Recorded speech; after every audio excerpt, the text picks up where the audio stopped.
ukazungumze nasi, ukatuponye, ukatuinue katika jina la Yesu Kristo wa Nazareti.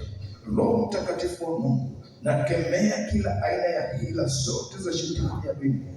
Ninakualika mahali hapa, Roho Mtakatifu wa Mungu, asubuhi ya leo ukaseme nasi, ukazungumze nasi. Roho wa Mungu Mtakatifu, tunakuja mbele zako asubuhi ya leo. Namlete kila mmoja wetu ambaye Bwana yuko tayari kuelekea mahali hapa. Naomba ya kwamba ukamfunike katika jina la Yesu. Tunapokwenda kuanza kipindi hiki, Mungu Roho Mtakatifu, tukaanze na wewe na tukahitimishe na wewe, ikawa kwa sifa na utukufu wa jina kubwa la uweza la Yesu aliye hai. Nimeomba na kushukuru, na haya machache ninayaleta mbele zako, ikawa kwa sifa na utukufu wa jina la Yesu, na kila mmoja aseme amen. Amen. Ili kuzaliwa mara ya pili. Bwana asifiwe. Kama unaandika, andika kuzaliwa mara ya pili. Ya kuzaliwa mara ya pili, au maandiko yanapozungumza kwa habari ya kuzaliwa mara ya pili. Kuzaliwa mara ya pili ni kumwamini Yesu na kumkubali ndani ya moyo wako kwamba ni Bwana na Mwokozi wa maisha yako. Kukubali kubatizwa ubatizo wa maji mengi ili kutimiza haki yote. Bwana Yesu asifiwe. Haleluya. Kuzaliwa mara ya pili ni kukubali kumwamini Yesu na kumpokea Yesu kwenye maisha yako kuwa Bwana na Mwokozi, na kubatizwa ubatizo wa maji mengi. Bwana asifiwe. Sasa hizi ni sifa au tabia za mtu aliyezaliwa mara ya pili. Bwana Yesu asifiwe. Sifa au tabia za mtu aliyezaliwa mara ya pili. Bwana Yesu asifiwe.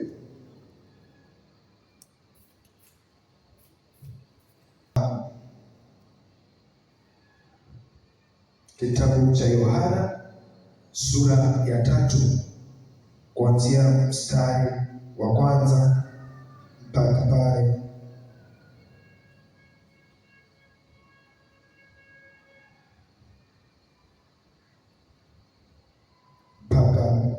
wa 12. Bwana Yesu asifiwe. Kitabu cha Yohana sura ya 3 kuanzia mstari ule wa kwanza mpaka wa 12. Bwana asifiwe.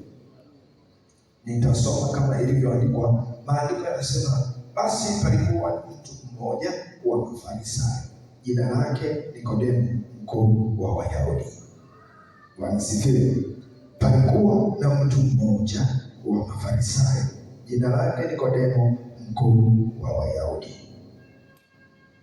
Bwana asifiwe.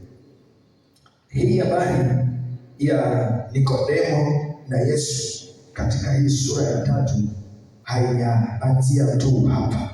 Nikirudi nyuma kidogo katika kitabu hicho cha Yohana sura ya 2, Yesu alipoingia mjini katika hekalu, anasema katika Yohana sura ya 2 kuanzia mstari wa 13, na Pasaka ya Wayahudi ilikuwa karibu, na Yesu akakwea mpaka Yerusalemu.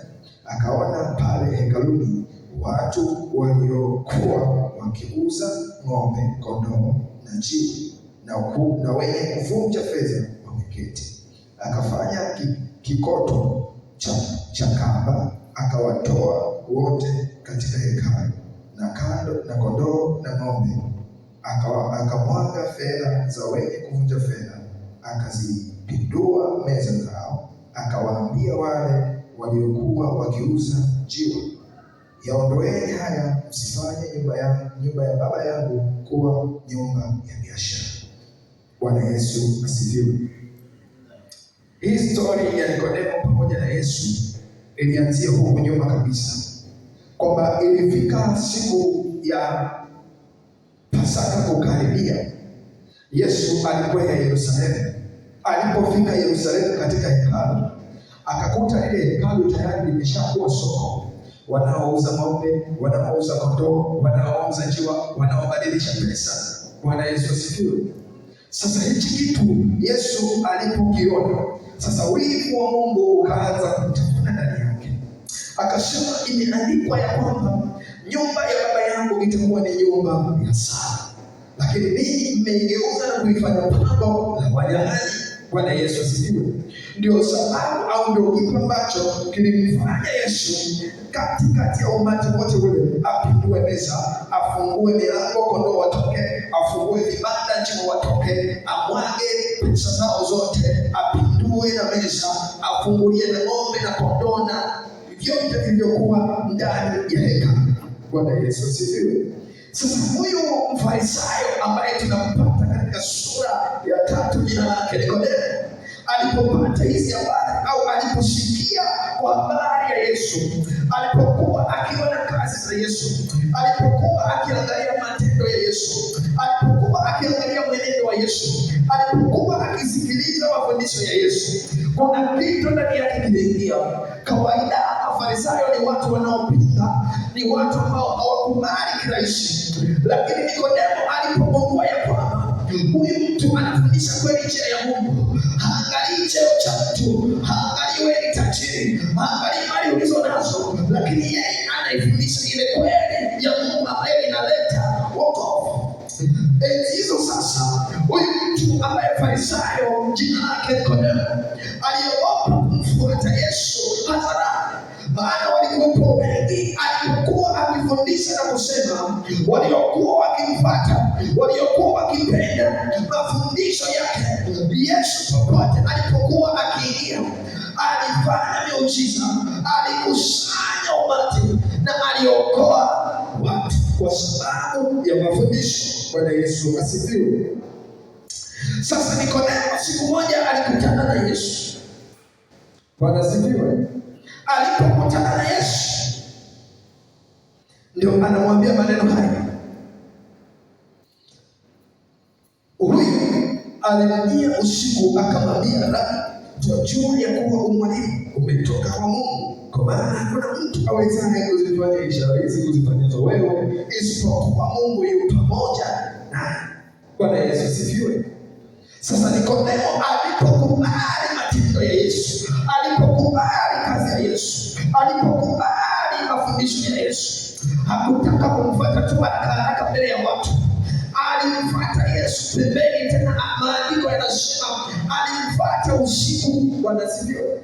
Alimfuata usiku, alimjia usiku, akasema, Rabi, najua ya kwamba umwalimu umetoka kwa Mungu na unaifundisha kweli ya Mungu. Bwana Yesu asifiwe. Kitu ambacho kilimfanya huyu Nikodemo amfuate Yesu ni kwa sababu ya mafundisho. Alienda ili akajifunze zaidi kwa habari ya kile kitu ambacho Yesu alikuwa amekiongea pale nyuma. Bwana asifiwe. Baada ya Yesu kupindua meza, kufungua malango, kondoo wametoka, ng'ombe zimetoka, njiwa zimetoka.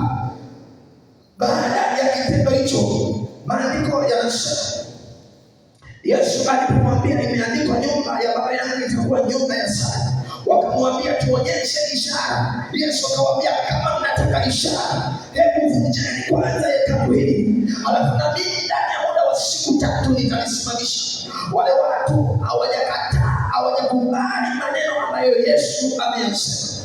Wanasema ya kwamba hili hekalu limejengwa kwa muda wa miaka 46, na wewe unasema kwa muda wa siku 3 utakuwa umelisimamisha. Ndio kitu ambacho kilikuwa kimewakwaza, lakini hawajaelewa neno hilo, kwa sababu Yesu alimaanisha hekalu la mwili wake. Ipo siku moja atakuja kufa, alafu katika siku ya 3 ataibuka, ataamka, atafufuka. Bwana Yesu asifiwe. Haleluya. Sasa Nikodemo aliposikia haya yote ambayo Yesu anasema, akamfuata usiku, akamwambia, Rabi, tunajua ya kuwa umwalimu umetoka kwa Mungu, kwa maana hakuna mtu awezaye kuzifanya ishara hizi kuzifanyazo wewe isipokuwa Mungu yu pamoja naye. Yesu akamjibu. Manake huyu Nikodemo alimfuata Yesu, akaanza kumpamba Yesu, lakini nia yake Yesu ili kumuokoa huyu Nikodemo amgeukie Mungu apate wokovu, akawafundisha na Mafarisayo wenzake wote. Bwana Yesu asifiwe. Yesu akajibu akamwambia, amini amini nakwambia, mtu asipozaliwa mara ya pili hawezi kuuona ufalme wa Mungu. Bwana Yesu asifiwe.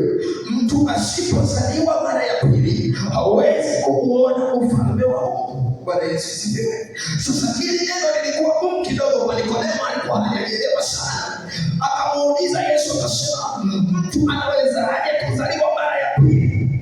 Mtu akiwa mzee kama hivi anawezaje tena kuingia tumboni mwa mama yake akawa mtoto akazaliwa tena? Bwana Yesu asifiwe. Haleluya. Lakini Yesu anamjibu,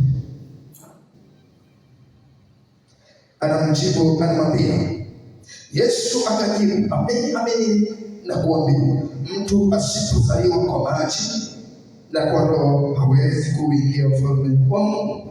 Bwana Yesu asifiwe.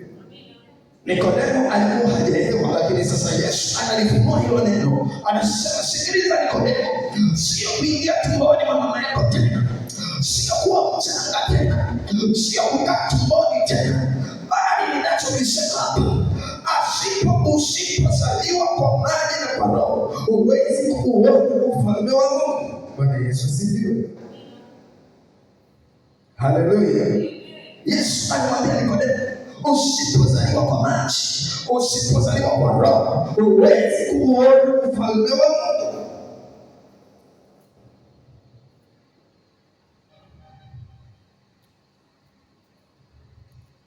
Haleluya. Yesu anamwambia, sikiliza Nikodemo, kilichozaliwa kwa mwili ni mwili na kilichozaliwa kwa Roho ni roho. Bwana Yesu asifiwe. Usistaajabu kwa kuwa nilikuambia hamna budi kuzaliwa mara ya pili. Upepo huvuma upendako na sauti yake waisikia, lakini hujui umetoka wapi, unakotoka wala unakokwenda. Kadhalika hali yake kila mtu aliyezaliwa kwa Roho. Nikodemo akamjibu akamwambia, yawezaje kuwa mambo haya? Bwana Yesu asifiwe. Yanawezaje kuwa mambo haya? Sasa hii ni tabia ya Mafarisayo. Pamoja na maneno yote ambayo Yesu amemfunulia, amemwambia, amemwonyesha, amemfundisha, amesema naye, lakini bado Nikodemo anarudi pale nyuma na anasema, haya mambo yanawezekanaje? Bwana Yesu asifiwe. Yanawezekanaje haya mambo? Haleluya. Sasa kwa dakika chache nikaseme sifa au tabia za mtu aliyezaliwa mara ya pili. Namba moja, kichwa cha somo kinasema kuzaliwa mara ya pili. Bwana Yesu asifiwe. Kuzaliwa mara ya pili.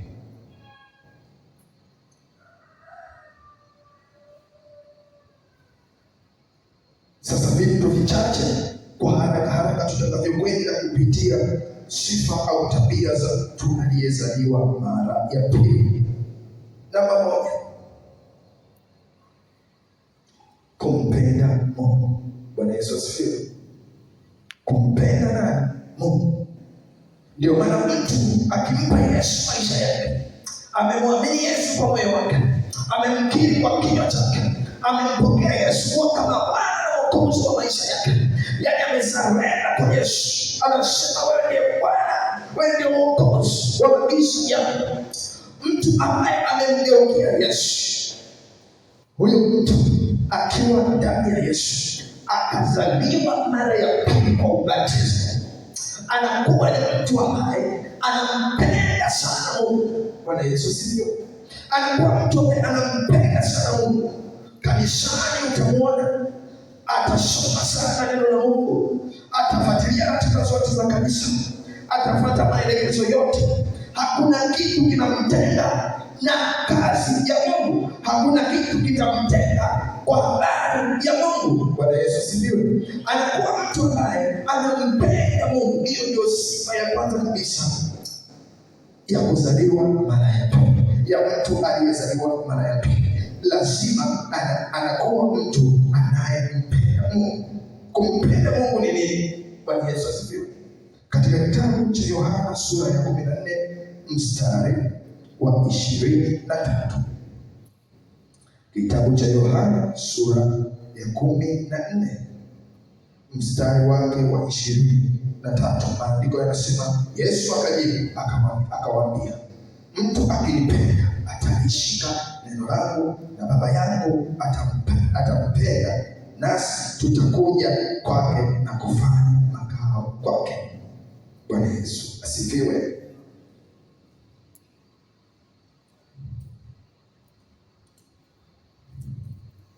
Haleluya. Mtu akinipenda atalishika neno langu, halafu mimi na Baba yangu tutakuja tukae ndani yake. Bwana Yesu asifiwe.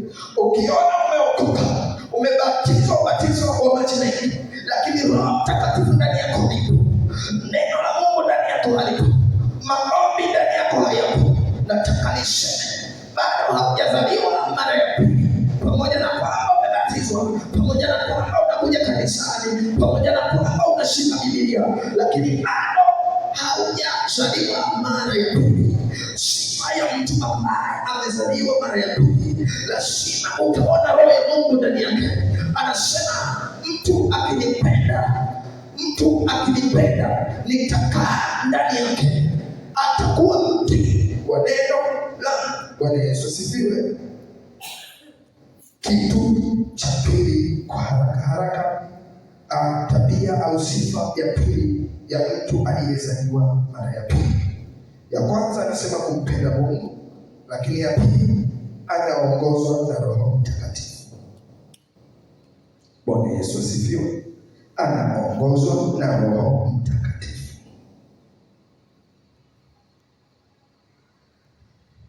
Haleluya.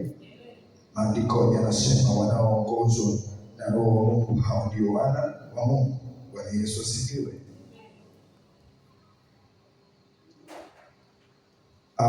Warumi sura ya 8 mstari wa 14, anaongozwa na Roho Mtakatifu.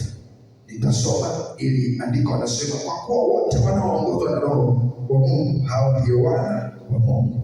Bwana Yesu asifiwe. Kwa hiyo tabia ya pili au sifa ya pili ya mtu aliyezaliwa mara ya pili, anaongozwa na Roho Mtakatifu. Bwana Yesu asifiwe.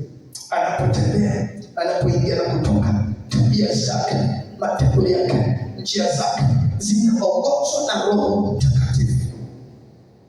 Bwana asifiwe. Zinaongozwa na Roho Mtakatifu. Haleluya. Ndio maana sometimes unakuta kitu kinakwambia tu fanya hivi, fanya hivi. Ukifanya hivyo kweli, unakuta unafanya kitu ambacho kinaleta faida kwenye upande wa maisha yako, hata kwenye huduma. Roho Mtakatifu ana uwezo wa kukuzuia dhidi ya mabaya au dhidi ya hatari. Bwana Yesu asifiwe. Anakuongoza. Ulitaka kwenda leo safari yako, lakini Roho Mtakatifu anasema subiri kidogo. Bwana asifiwe. Ulitaka kupita njia hii, lakini Roho anasema pita. Bwana Yesu asifiwe. Unataka kupita shortcut, lakini Roho Mtakatifu anazuia, anakuongoza. Bwana Yesu asifiwe. Haleluya. Ndio maana sometimes unakuta ndani yako kitu kinakusukuma kufunga na kuomba. Bwana Yesu asifiwe. Hiyo sio hali ya kawaida, au hiyo sio wewe, bali ni Roho Mungu anakusukuma kuingia kwenye maombi. Alafu ukiingia kwenye maombi, sometimes hata hakupi kitu cha kuombea, lakini anakusukuma kuingia ndani ya kuomba, anakusukuma kuingia ndani ya maombi. Na ukichukua hiyo hatua, ukalitii hilo neno, ukaanza kuomba Mungu,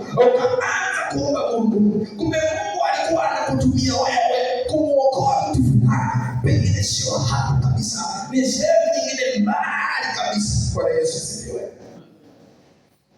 Usipofanya hivyo, ndio unakuta inakuja taarifa mbaya. alafu nasema ndio maana nilikuwa nasikia sana kuomba. Ndio maana nilikuwa nasikia sana kuomba. Bwana Yesu asifiwe. Yupo mtu mmoja ambaye alisafiri nje na nchi ya Tanzania, alafu nyumbani kwake ni karibu na kambi ya jeshi. Bwana Yesu asifiwe. Ni karibu na kambi ya jeshi. Sasa kule kambi ya jeshi kulikuwa na sehemu ya kuhifadhi mabomu yalihifadhiwa. Ilifika wakati yule mtu ndani yake anasukuma sana kuomba, anasukuma sana kuomba. Akatii hiyo sauti ndani yake, akaanza kuingia kwenye maombi, akaanza kuingia kwenye maombi, akaanza kuingia kwenye maombi. Hajui kitu gani cha kuombea, lakini akaanza kusema asante Yesu kwa wokovu, asante Yesu kwa ulinzi, asante Yesu kwa uzima, asante Yesu kwa pumzi, asante Yesu kwa uhai, asante Roho Mungu. Bwana Yesu asifiwe.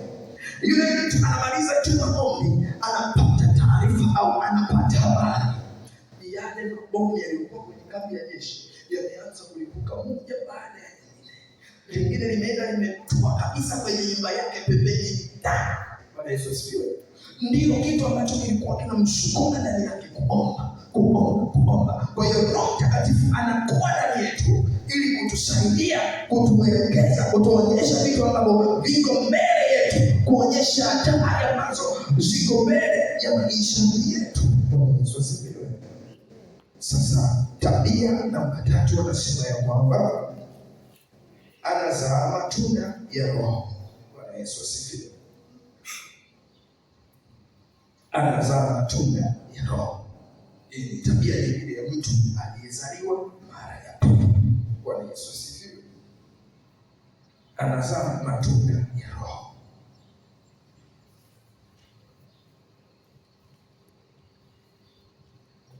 Bwana Yesu asifiwe. Katika kitabu cha Wagalatia sura ya 5 mstari wa 22 hadi wa 23.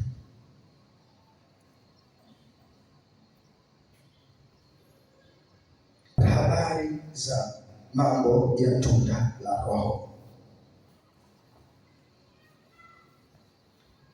Lakini tunda la Roho ni upendo, furaha, amani, uvumilivu, utu wema, fadhili, uaminifu, upole kiasi, na juu ya mambo kama hayo hakuna sheria. Bwana Yesu asifiwe. Mtu ambaye amezaliwa mara ya pili utakutana na haya matunda ndani yake.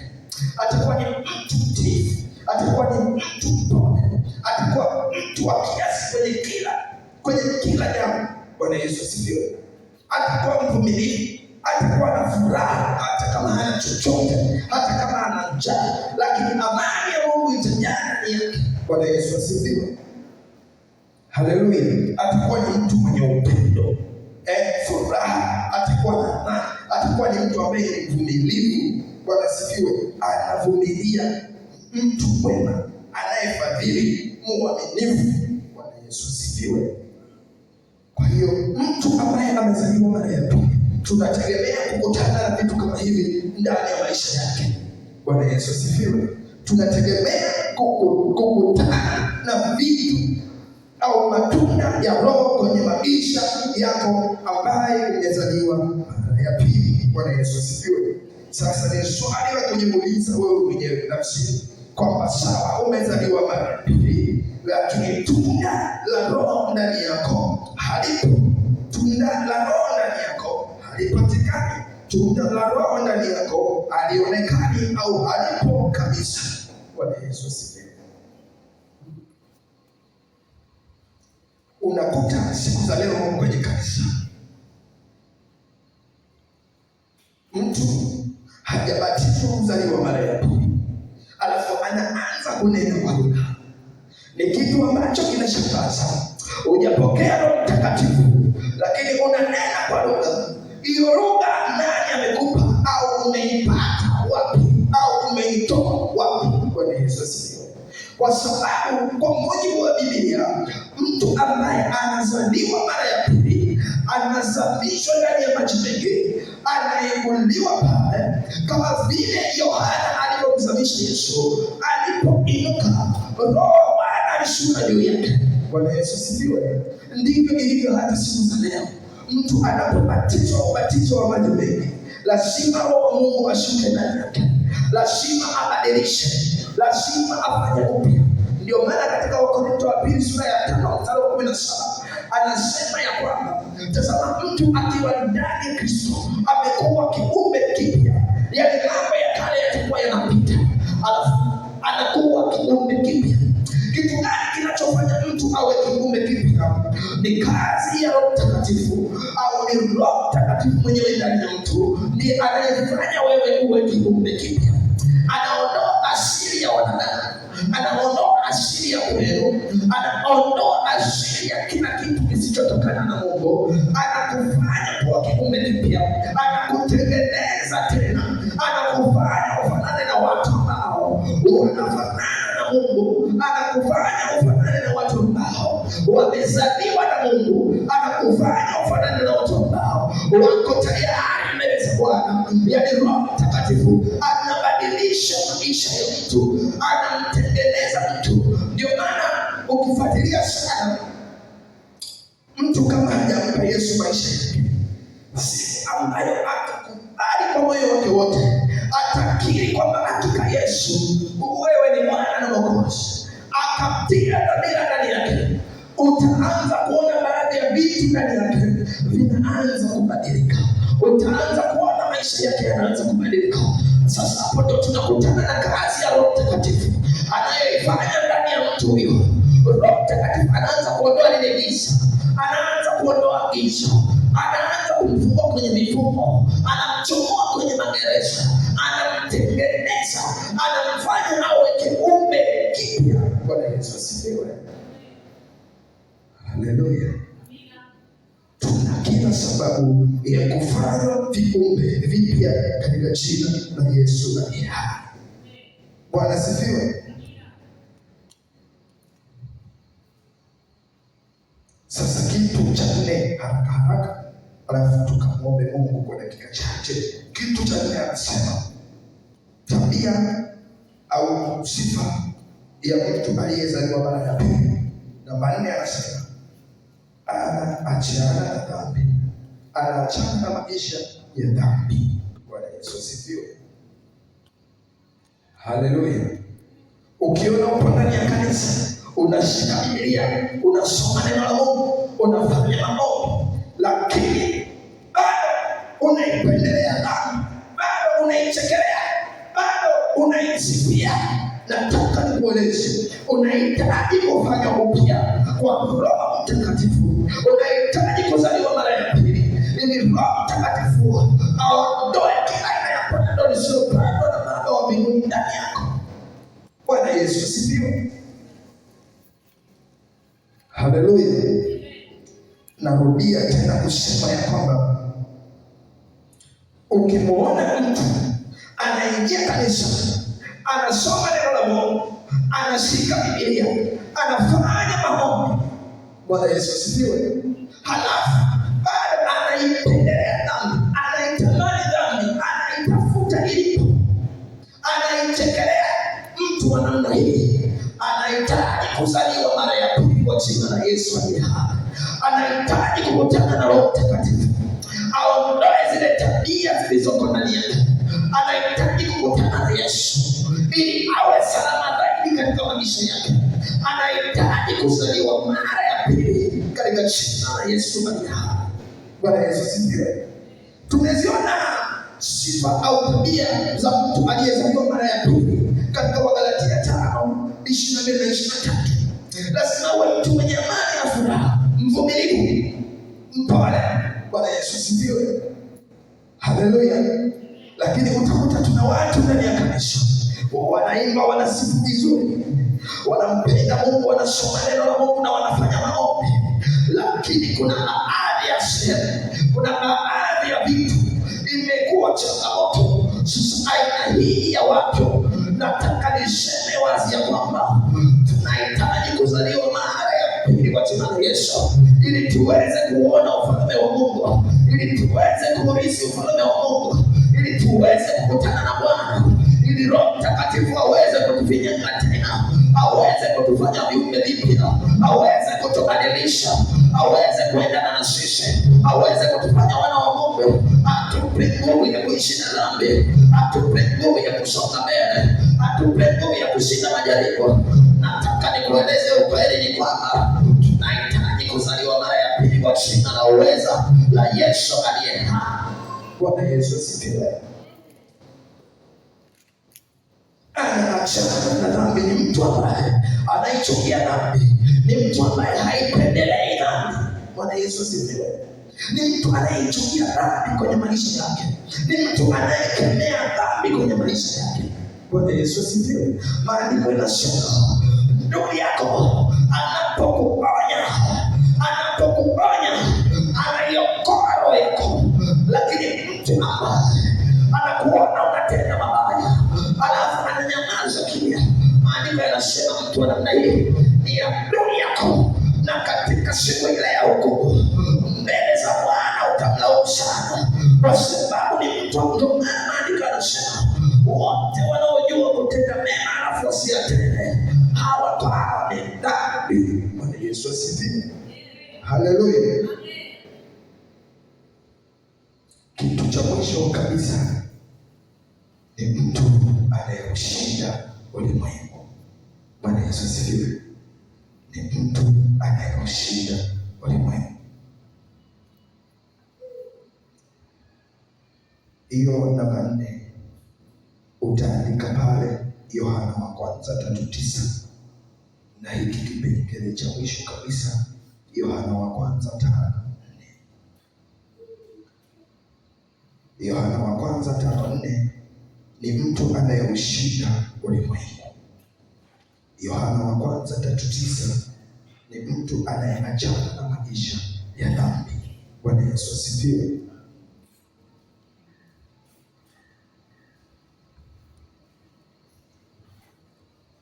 Haleluya. Tumekuwa tukizungumza kwa habari ya Nikodemo na Yesu. Nikodemo alipokuwa akisikiliza sana mafundisho ya Yesu, alipokuwa akifuatilia sana mihadhara na mikutano ya Yesu, moyo wake ulianza kubadilishwa ndani yake. Kumbuka huyu Nikodemo alikuwa ni Farisayo. Farisayo ni mtu mgumu sana. Bwana Yesu asifiwe. Mgumu kuamini. Bwana asifiwe. Lakini alipokutana na mafundisho ya Yesu siku wa kabila la Yuda, Yesu akamwambia, sikiliza Nikodemo. Nikodemo alipomfuata Yesu usiku, Yesu akamchana live makavu, akamwambia, sikiliza Nikodemo, wewe utaongea sifa zote unazotaka kusema, lakini neno ni moja tu, sikiliza. Hata kama umesoma, hata kama ni mtume, hata kama ni nabii, mtu asipozaliwa mara ya pili hawezi kuona ufalme wa Mungu. Mtu asipozaliwa kwa maji na kwa Roho hawezi kufanywa upya, hawezi kubadilishwa maisha yake, hawezi kufanywa na Bwana upya, hawezi kukutana na Bwana wa majeshi ndani ya kanisa. Nataka niseme ya kwamba tunahitaji kufanywa upya kwa kuzaliwa mara ya pili, ili kutengenezwa na Roho wa Bwana, ili kuongozwa na Roho wa Mungu, ili kuwa kufanywa wana wa Mungu, ili kufanywa watoto wa Mungu. Lazima kuzaliwe mara ya pili, lazima kuzaliwa mara ya pili, ili kufanywa upya, ili matengenezo yatokee, ili matokeo yaonekane. Lazima Roho Mtakatifu aingilie kati kwenye maisha yetu. Lazima damu ambayo imemwagika msalabani ikahusike na kuingilia kati kwenye maisha ya mwanadamu katika jina la Yesu aliye hai. Asubuhi ya leo nataka usimame juu kwa dakika chache tukamwombe Mungu kwa habari ya kile kitu ambacho